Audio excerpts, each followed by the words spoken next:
Zovem se Mila Veselinović. Idem u prvi razred. Danas ćemo iz digitalnog sveta učiti lekciju zaštita ličnih podataka na internetu. Hajde da se podsjetimo šta spada u lične podatke. U lične podatke spada ime, prezime, datum rođenja, adresa stanovanja, broj telefona, korisničko ime i lozinka, fotografija, naziv škole. Na internetu ne trebamo da ostavljamo lične podatke. To ne smemo da činimo ni u parku, nigde. Kad nam neko traži lične podatke, treba da budemo obazrivi.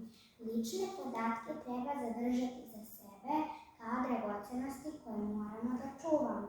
Uvek se možemo obratiti nekome odraslom u porodici ako nam neko nepoznat traži lične podatke. Upamti, nemoj davati informacije o sebi i svojoj porodici na internetu. Pozovi broj 19833 i prijavi. Do sledećeg časa.